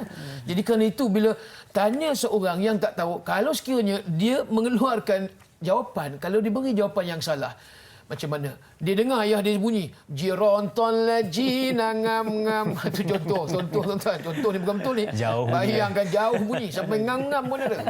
Itu sampai terkejut cicak jatuh terus. Itu nak ceritanya pelajaran ni betul lah tadi ya. Mesti daripada sumber yang sahih dan perlunya pengetahuan tadi. Walau macam mana pun doktor dah bagi pencerahan tadi, maknanya kita ada macam-macam tadi, WhatsApp guru, kita ada Pak Cik Google tadi. So at least membantu walaupun sikit sebanyak yang kita kata bolehlah meleraikan tadi ya permasalahan anak-anak yang apa dia nakkan satu jawapan daripada soalan yang tadi yang ditanya. Wallahu a'lam. Baik, kita sentiasa upgrade diri ya untuk kadang-kadang mungkin menyeramkan juga soalannya anak-anak tanya. Kadang-kadang soalan berkenaan dengan pelajaran anak-anak tanya pada kita lebih menggerunkan daripada soalan isteri tanya abang pergi ke mana. Lebih menggerunkan. Baik, kita berakhir di sini dulu di TV3. Dan ingatlah, guru umpama lilin sanggup membakar diri demi menerangi insan lain, dan guru juga umpama nur yang memberi cahaya menyuluh ke arah kejayaan. Biar kita sedar pentingnya guru dalam kehidupan kita. Ada sambungan 30 minit Tanyalah Ustaz di TV9. Teruskan menonton Tanyalah Ustaz, biar tahu jangan keliru.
Alhamdulillah, bersambung kembali kita untuk menghuraikan lagi persoalan-persoalan berkenaan dengan topik kita lesu tanpa guru. Masih dalam mood berhari raya. Hari raya yang keempat, esok yang kelima. Wah, sedar tak sedar sudah 4 hari kita dalam bulan Syawal, berhari raya meraihkan kejayaan kita di dalam Ramadan yang lepas. Baik, sidang penonton yang dirahmati Allah, penularan kes COVID-19 memang memberi kesan kepada kita, terutama bagi mereka yang bergelar sebagai guru dan juga pelajar. Ya, seperti mana yang kita tahu, hampir 4.9 juta pelajar-pelajar yang terganggu proses pembelajaran mereka akibat wabak COVID-19 yang sedang melanda. Sama-sama kita doakan supaya cepat kembali keadaan elok seperti sedia kala dan dapat meneruskan pembelajaran seperti biasa. Baik, kita ada soalan ya sidang penonton dari sahabat kita yang Nun jauh dari datang dari Indonesia. Soalannya di Facebook Tanyalah Ustaz TV3 dari sahabat kita Azizah Atmaja Putri. Apa soalannya? Baik, Assalamualaikum. Pengalaman selama menjadi cikgu tadika. Okey, ini cikgu tadika. Baik, jika orang tua dan guru sepakat membuat grup WhatsApp dan sepakat memberi pembelajaran selama PKP. Yang jadi permasalahannya adalah jika orang tua ada yang tak punya WhatsApp ataupun punya WhatsApp tetapi susah diajak bekerjasama, cenderung untuk tidak aktif. Bagaimana cara mempereratkan silaturahim antara orang tua dan memantau perkembangan anak selama PKP ini? Terima kasih kepada Azizah Atmaja Putri atas soalan yang ditanyakan. Jadi mungkin kita nak serahkan persoalan ini kepada doktor, doktor untuk pencerahan soalan. Silakan. Baik, ini masalah yang memang terjadi, real ni, masalah realiti. Tak sepahaman. Bukan soal tak persefahaman satu. Masalah dia dah berpakat nak mengajar secara online.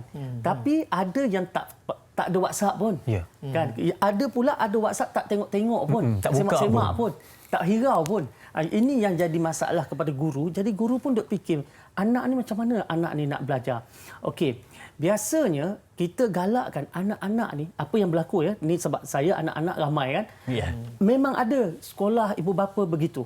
Jadi apa yang kita lakukan ialah kita suruh anak-anak ni pula dia wujudkan grup ataupun grup sokongan, kumpulan sokongan anak-anak. Yang mana anak ni bila dia dah buat kan, dia akan tanya kepada kawan dia, yang ni dah hantar belum? Awak dah hantar belum? Awak dah buat belum? Nanti anak ni akan tanya, mak tak tengok WhatsApp ke? Kan? Ini yang berlakulah. Maknanya kadang-kadang kita kena fahamlah, sebab bila kita sebut ibu bapa, dia macam-macam peringkat. Ada ibu bapa yang masih, kalau bagi telefon canggih pun, dia boleh pandai telefonnya. Telefon atau kereta. Lain tak tahu kan. Jadi oleh sebab tu kita kena berpijak di bumi nyata juga kan, iaitu kena terima ada ibu bapa yang tak mampu, terutama kalau kita keluar sikit daripada masuk kampung-kampung sikit, memang ada ibu bapa yang tak mampu nak tolong, bukan tak boleh, dia tak nak tolong. Kadang-kadang memang ibu bapa tak peduli pun grup-grup WhatsApp ni kan. Jadi oleh sebab tu kita kena gunakan anak, sebab anak-anak walaupun umur 5 tahun 6 tahun mereka lebih cekap daripada mak ayah menggunakan teknologi. Sebab ini zaman dia. Ini zaman dia, bukan zaman kita. Kan? Dia tahu sentuh. Anak umur 1-2 tahun pun dapat pegang benda ni. Jadi oleh sebab tu gunakan anak-anak kalau mak ayah tak memberikan kerjasama. Dan alhamdulillah biasanya anak-anak ni disebabkan tekanan sama-sama rakan ni, mereka tak nak ketinggalan dan sebagainya, biasanya dia akan tanya, dia akan buat dan dia tak nak tertinggal. Itulah biasanya yang saya nasihatkan pada yang bertanya. Kiranya guru boleh wujudkan satu grup di WhatsApp mungkin dengan anak-anak pelajar. Ya, betul. Dengan anak pelajar, kalau dengan ibu bapa mungkin tak memberi kesan ya, apa pun mungkin dah dikumpulkan dalam satu grup tapi semua buat hal masing-masing, hanya baca saja tetapi tidak dalam memberi grup apa-apa itu, respon. dalam grup itu jangan biarkan anak-anak saya. Cikgu kena ada. Kita kena kawal. Kalau tidak tak terkawal. Tak terkawal. Allahu akbar. Jadi lain pula. Jadi lain pula. Jadi lain pula. Macam-macam. Jadi grup main, masuk game dan tu apa semua kan. Okey, baik, itu untuk pencerahan berkenaan dengan soalan yang ditanyakan oleh Azizah Atmaja Putri sebentar tadi. Dan kita ada soalan seterusnya juga di Facebook Tanyalah Ustaz dari sahabat kita Aril Zack IW. Mungkin itulah cara sebutannya. Mungkin kalau saya salah minta maaf. Baik, Assalamualaikum Ustaz dan Dai serta semua. Zaman Dajjal nanti. Wow. Okey, hebat soalan ini. Semua tempat akan dikuasainya. Timur ke barat, selatan ke utara. Tapi tak boleh melepasi Mekah dan Madinah. Soalannya, apakah di zaman itu nanti masih ada lagi ulama-ulama dan guru-guru yang masih lagi memperjuangkan membawa ilmu dan amal ke jalan menuju Allah Subhanahu Wa Taala seperti di zaman sekarang, yang masih boleh lagi kita talaki dan menuntut ilmu sama ada secara berdepan majlis ilmu di kelas-kelas ataupun secara online. Mohon pencerahan Ustaz. Terima kasih. Saya dari Bacang Melaka. Orang Melaka apa khabar kan? Selamat Hari Raya dari kami. Baik, Ustaz. Ya, baik. Macam mana Ustaz berkenaan dengan katanya tadi zaman Dajjal pula katanya. Ya, Ada Allah. tak lagi ulama dan juga mereka yang mengajar ilmu? Baik, Silakan. dalam sebuah hadis Nabi sallallahu alaihi wasallam, Nabi menyatakan, hadis riwayat Muslim, Nabi menyatakan, innallaha la yaqbidul ilmi intiza'an yantazi'uhu minan nas. Maksud dia, tidak akan dicabut apa dia ilmu daripada dada-dada manusia itu, kata Rasulullah, tuan-tuan sekalian, secara sekaligus. Tetapi kata Nabi sallallahu alaihi wasallam, walakin yaqbidul ilm biqabdil ulama.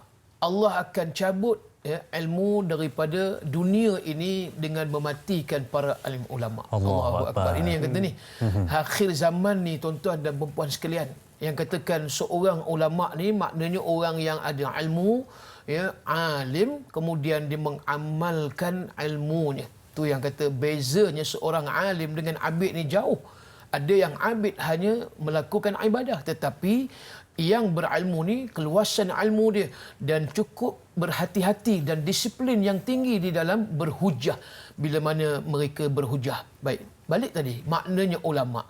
Bila ulama di akhir zaman ni, kita tengoklah seorang demi seorang telah pergi meninggalkan kita. Yang terkini almarhum Ustaz Datuk Ismail Qamus yang kita sanjungi, seorang ulama yang kita tahulah dengan jenakanya, dengan humornya, dengan approach pendekatan dakwah yang santai bersahaja, tetapi kita nampak kesannya begitu, orang kata begitu mendalam.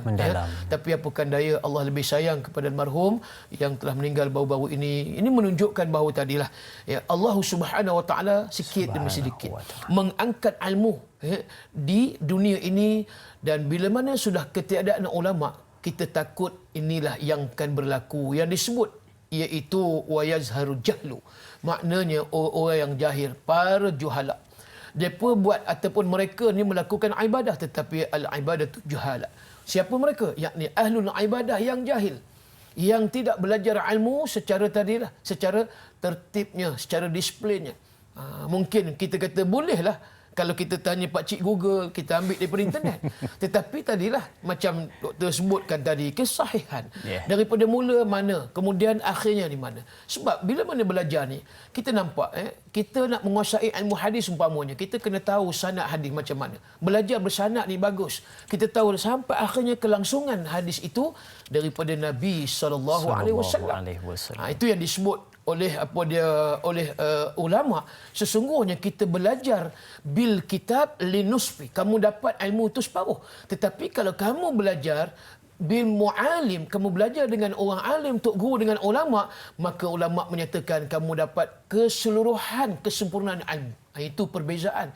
Tapi apakah daya, yang kita hari ini ketiadaan ulama yang hebat-hebat, guru yang mursyid, yang ada pun kira ustaz yang baru nak start, tuan. Begitulah. Macam mana pun nak kita belajar. Kita tak boleh biarkan dalam keadaan kita terus dalam keadaan jahil.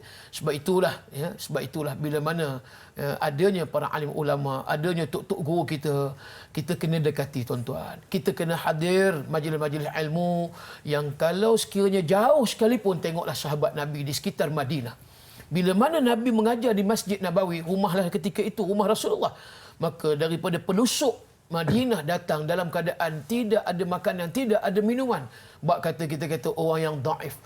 Kalangan mustada'afin inilah yang mengerumuni rumah Rasulullah nak belajar ilmu. Sehingga kata Fadhalah bin Ubaid, kadang-kadang 2-3 orang bila semayang di belakang Rasulullah berjamaah, selesai daripada majlis ilmu, tumbang, tuan-tuan, jatuh pengsan. Kita hari ini, Allahu Akbar, Masya Allah, dengan kuih raya yang da'i, doktor, macam mana kita ni yang kata hari keempat ni, yang keempat. Ini belum start lagi dengan open house. Tapi kita tak boleh buat open house tahun ni kan.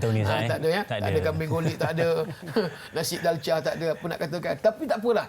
Maknanya kalau sekiranya kita nampaklah orang yang dulu-dulu belajar, mereka dalam keadaannya ni, perut ni ikat, ada laparnya, tapi bila mana ilmu ni mereka mengaji sungguh-sungguh. Tu yang Imam Syafi'i kata ijtihadun. Kesungguhan belajar ni perlu ada pada diri seorang, sekalipun jauh musafirnya untuk semata-mata belajar. Begitu juga dalam urusan dakwah, umpama contoh Sa'ad bin Abi Waqqas. bila mana bersama dengan sahabat yang lain, Nabi utuskan Sa'ad jadi leader. Pergi ke mana? Ke negara China. Daripada Madinah pergi ke China, berapa tahun perjalanan? Tak kurang 2 tahun perjalanan semata-mata untuk menyebarkan dakwah Islam di negara China, tuan-tuan. Itu yang disebut Sa'ad bin Abi Waqqas. Kan itu bila disebut tadi ilmu agama tadi, ya, maksud dia mencakupilah ilmu yang disebut daripada ilmu tauhidnya, ilmu fiqhnya, ilmu akhlaknya, dan juga bagi orang yang belajar dengan ilmu duniawi sekalipun dalam bidang perubatan, begitu juga engineering, arkitek dan seumpamanya, kita nampak sekurang-kurangnya tak lari 4-5 tahun belajar. Tulus zaman, maknanya proses nak mendapat ilmu tu kata Imam Syafi'i mesti proses yang lama. Maka perlu balik kepada sabar. Bila sabar tadi mendidik jiwa. Sebab itulah bila orang yang dah ada kesabaran waktu mereka belajar menuntut ilmu, dan bila mana mereka nak mengamal pun mereka turut akan jadi orang yang sabar di dalam mengamalkan. Nak sabarnya bila mana nak datangkan khusyuk dalam solat umpamanya, begitu juga sabarnya kita dalam keadaan berpuasa. Ni yang masih lagi berpuasa 6 baru yang mula, ada yang belum lagi, itu betul sabar sungguh dia. Sabar maknanya tak buat lagi lah, sabar nanti dulu. Dia cari ujung-ujung. Jadi gitulah lebih kurang tuan-tuan sekalian, maknanya cuba ya kita melihatkan tadi peranan ulama itu begitu penting, kerana ilmu yang ada pada mereka ini ilmu yang cukup kita kata berkualiti, dan sudah tentulah mereka nakkan anak murid yang berkualiti supaya dapat menjadi pewaris Nabi juga seperti mana mereka. Wallahu a'lam. Wallahu a'lam. Baik Ustaz, Doktor, kalau kita perhatikan intipati dalam pencerahan Ustaz sebentar tadi menunjukkan betapa hebatnya ulama-ulama di zaman dahulu yang mana cukup menitik beratkan ilmu yang ingin diajarkan kepada anak muridnya supaya menjadi manfaat. Sedang menonton, kita nak berehat seketika, jangan ke mana-mana, biasakan diri dengan norma hidup baru dakwah. Biar tanyalah Ustaz yang sampaikan. Berehat seketika, jangan ke mana-mana.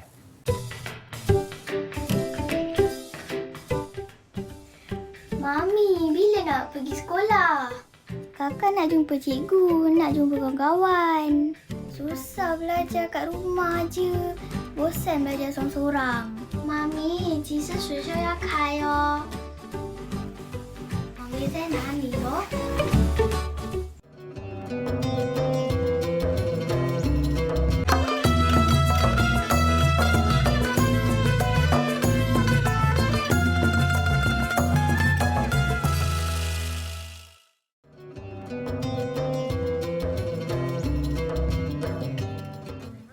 Mungkin ada perancangan nak dilakukan selepas ini untuk meraihkan Aidilfitri untuk hari yang keempat ini di rumah. Nak masak ke ataupun nak ziarah yang terdekat ke, nak ke mana ke, kan? Mungkin ada apa-apa perancangan kita. Tetapi kita nak habiskan dulu kita punya perbincangan bersama Tanyalah Ustaz, biar tahu, jangan keliru berkenaan dengan lesu tanpa guru. Baik, sebelum kita meneruskan perbincangan kita, nak ambil soalan-soalan dari penonton-penonton. Kita dengarkan dahulu sedikit VT pesanan dari Menteri Kanan Pendidikan, Dr. Muhammad Razi Majidin. Silakan. Daripada sampai sekolah nak kena buat apa, kemudian masuk kelas buat apa yang perlu dilaksanakan, laluan ke kelas macam mana, laluan masuk ke sini, laluan keluar ke sini, ke kantin siapa yang pergi dahulu, berapa ramai pelajar akan berada di kantin dan sebagainya, boleh tak makan di kantin, nak makan kat mana, cara makanan di kantin disediakan bagaimana. Itu semua detail-detail yang kita perincikan dan akan dikeluarkan insya-Allah dalam masa terdekat. Beliau berkata garis panduan itu akan dikeluarkan lebih awal bagi membolehkan pihak sekolah, guru dan pelajar dapat membuat persediaan secukupnya. Jelasnya norma baru yang akan dilaksanakan itu tidak akan menjadi beban untuk guru dan sekolah kerana kemasukan pelajar selepas PKP kelak hanya melibatkan jumlah pelajar yang minimum. Bukan sahaja bagi golongan dewasa, tetapi pelajar juga perlu menerima gaya hidup norma baru ketika mana menjalani persekolahan yang bakal bermula kelak. Itu yang patut kita perhatikan. Mungkin ada sesuatu perubahan yang baru untuk menjaga keselamatan sesama kita. Baik, jom kita ambil soalan seterusnya di WhatsApp Tanyalah Ustaz dari sahabat kita Cikgu BM dari Port Dickson, Negeri Sembilan. Soalannya, Assalamualaikum.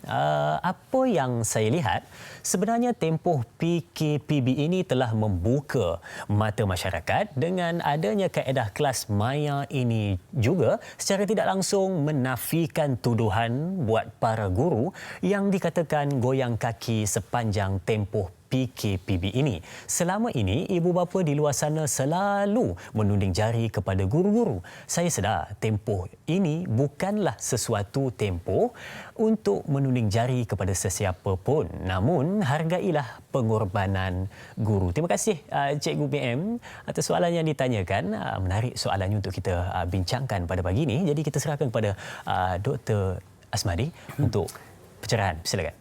Baik, menarik soalan ni dan rungutan daripada ibu bapa memang sebab apa? Sebab mungkin disebabkan guru-guru ni sepanjang tempoh PKP ni dia memang dapat gaji, kan, dapat pendapatan, tapi ibu bapa hilang pendapatan ramai. Betul. Kan. Jadi bila dia lihat tak ada sekolah, anak dekat rumah, jadi bebanan pada dia pula.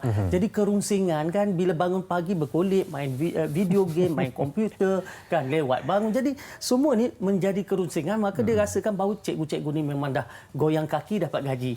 Baik.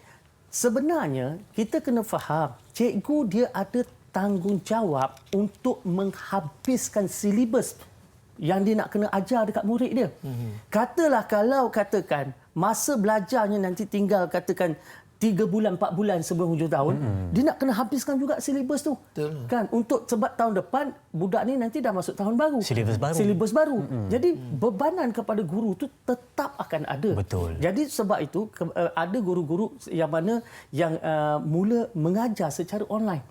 Kalau kita lihat sebelum ini, misalnya Google Classroom, dah lama kementerian kita ada kan, tapi sebab masa tu guru-guru dia lihat tak ada kepentingan untuk menggunakan teknologi itu.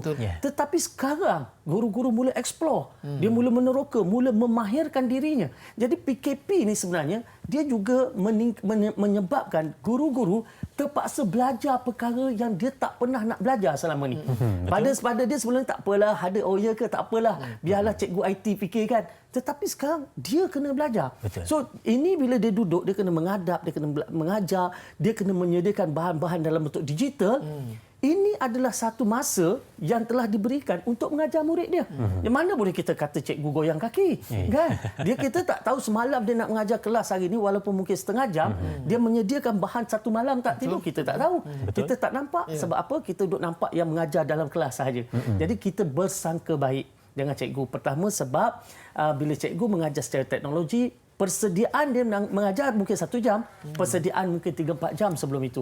Kan? Sebab bahan dia bukan bahan seperti mana dalam kelas. Jadi oleh sebab itu, kita kena sangka baik dan sangka baik ni juga Ustaz kan satu menimbulkan keberkatan juga kepada belajar ni tadi. Kan? Kita daripada guru bila kita belajar. Jadi sangka baik dengan cikgu dan yang paling penting lagi ni ramai orang tak buat kan. Sepanjang PKP ni apa salahnya kita doakan bukan saja orang yang kena penyakit, guru-guru kita. Doakan guru. Doakan guru kita supaya dengan kita doakan guru kita bertambah lagi keberkatan. Kan daripada kita mengata cikgu, menuding jari dengan cikgu, doakan cikgu-cikgu kita insya-Allah. Insya-Allah banyak bersangka baik dan betul kata doktor sebentar tadi, doakan kebaikan untuk guru-guru kita selepas solat, masukkan juga doa untuk kedua ibu bapa dan juga guru-guru kita. Itu penting untuk menambahkan keberkatan dalam kehidupan. Baik, kita ambil soalan seterusnya di Facebook Tanyalah Ustaz TV3 dari sahabat kita Tuan Johari Hasnah.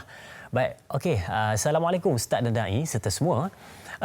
Apakah usaha dan cabaran sebagai ibu bapa untuk mendidik serta memotivasikan anak-anak ketika lesu tanpa guru? Siapakah yang paling terkesan untuk mengajar dan menyampaikan ilmu, guru atau ibu bapa? Mohon pencerahan Ustaz biar tahu, jangan keliru. Terima kasih Ustaz dan Doktor. Selamat Hari Raya semua. Selamat Hari Raya juga diucapkan kepada Tuan Johari Hasnah. Soalan yang ditanyakan tadi ringkas soalannya tetapi memberikan kepada kita satu benda untuk difikir pada pagi ini dan kita minta untuk Ustaz dan Doktor jawab soalan ini. Baik. Tapi kita mulakan dengan Ustaz dulu. Silakan. Terima kasih yang bertanya dan saya nak menceritakan ketika pada kurun yang ketiga Hijri seorang ulama yang namanya Imam Abu Hatim dan bersama dengan anaknya juga alim seorang ulama hadis yang bernama Imam Abdul Rahman. Baik, Imam Abu Hatim ni dia mengajar anak dia. Dia mengajar anak dia sendiri. Dan ketika mana anak dia menjadi orang yang alim yang disebutkan tadi Abu Abdul Rahman, Imam Abdul Rahman jadi orang alim. Lalu orang bertanya kepada Imam Abu Hatim, si bapaknya tadi, bagaimana engkau mengajar anakmu sehingga anak kamu boleh menjadi alim?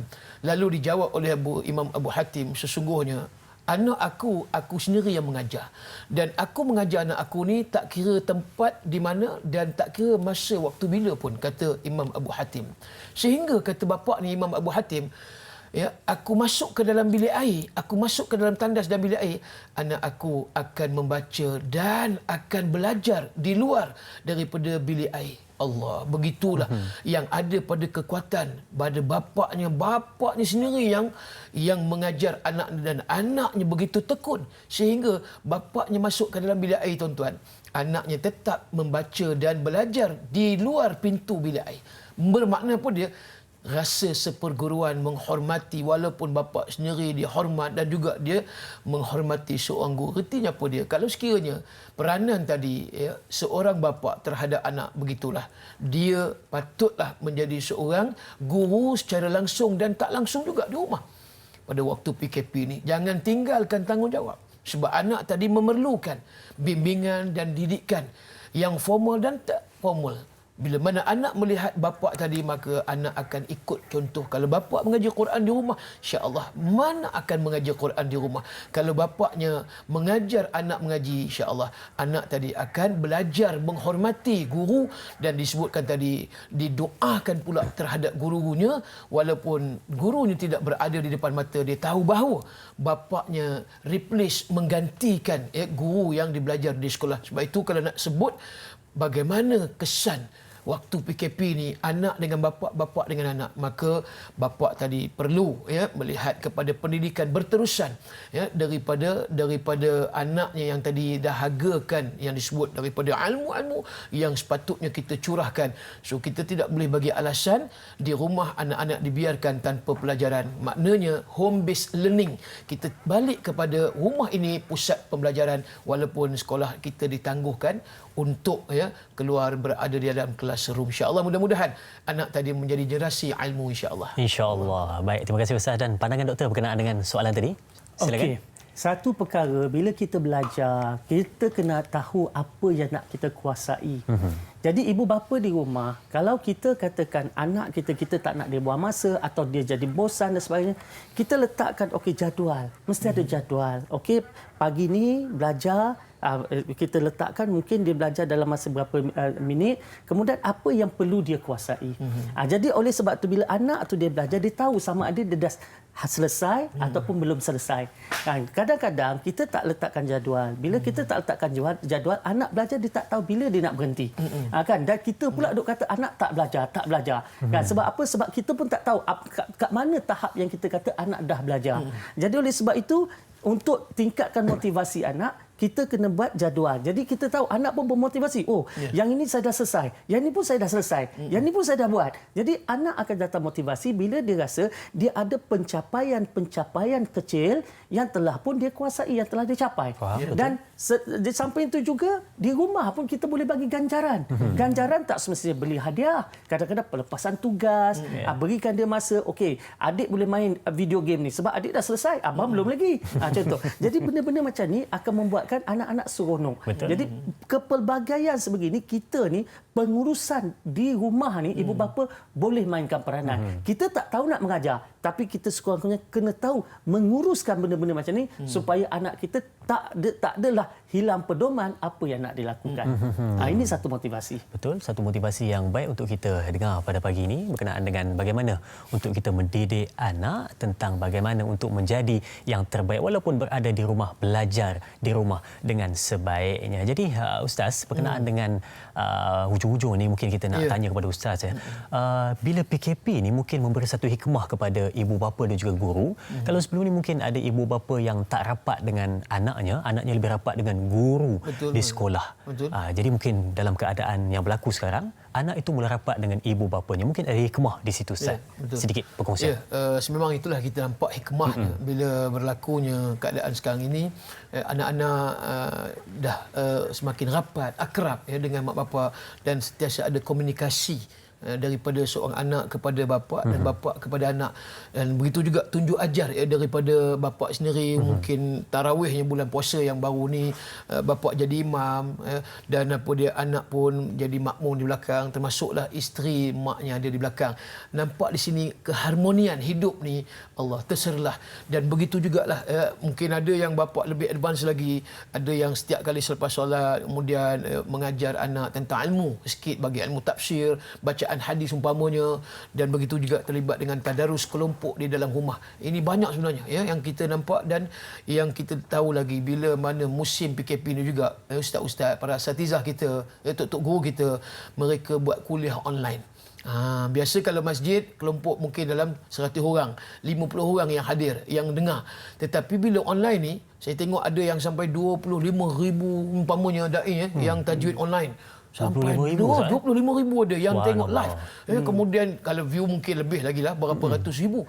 Jadi ini sebagai satu yang kita nampak petanda yang baik, dari hikmah dia untuk kita memanfaatkan. Jangan kita rasa suatu musibah yang disebut sebagai musibah yang buruk, tapi sebenarnya ada hikmah yang ada di dalam yang tersirat. Wallahu a'lam. Yang tersirat di situ. Dan doktor, sebelum ni kita biasa dengar juga satu istilah berkenaan dengan guru ibu bapa kedua kepada murid-murid bila mana berada di sekolah, dan mungkin dalam keadaan PKP dan situasi sekarang mungkin ada sesuatu juga yang menjadi hikmah yang mungkin ada doktor nak kongsikan berkenaan dengan ibu bapa guru dan juga anak murid. Silakan.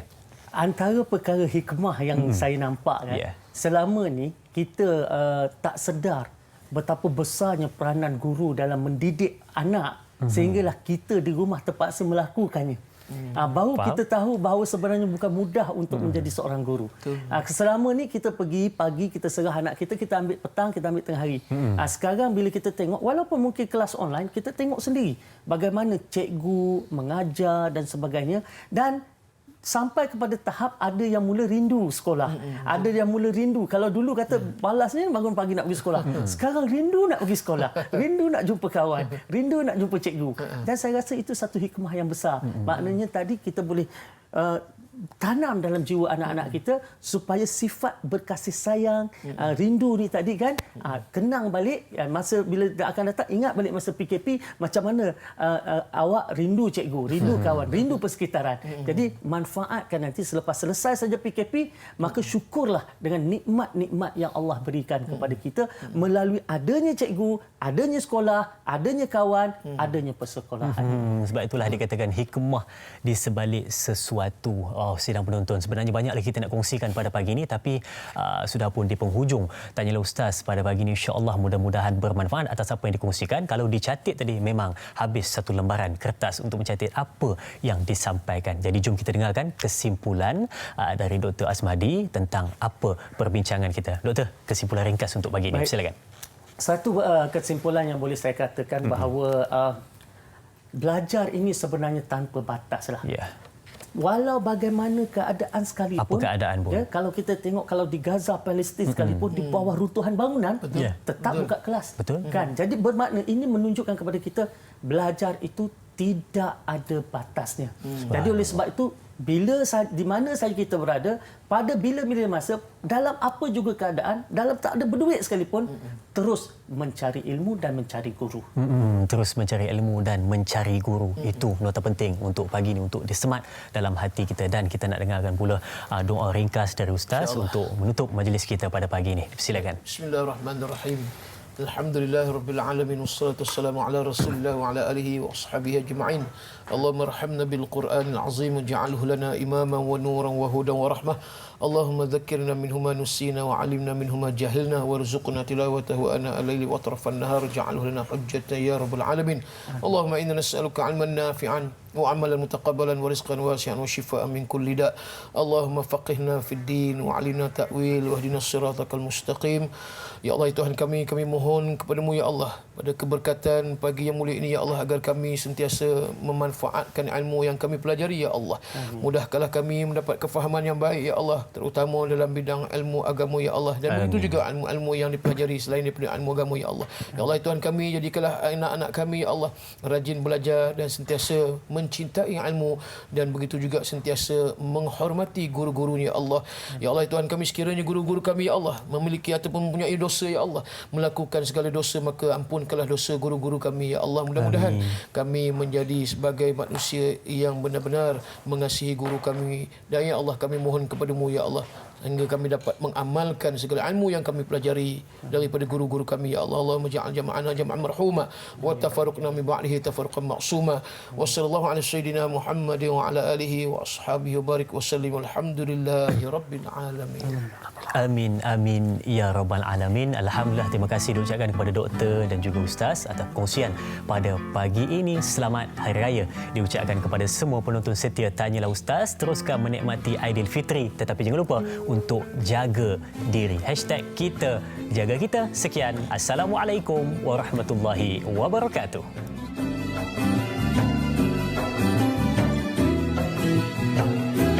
Suara tangis yang kau dengar memecah hari kudus ini adalah aku, mengenang pemilikku. Jika pohon kemenangan meroboh kota keakuan, ini saatnya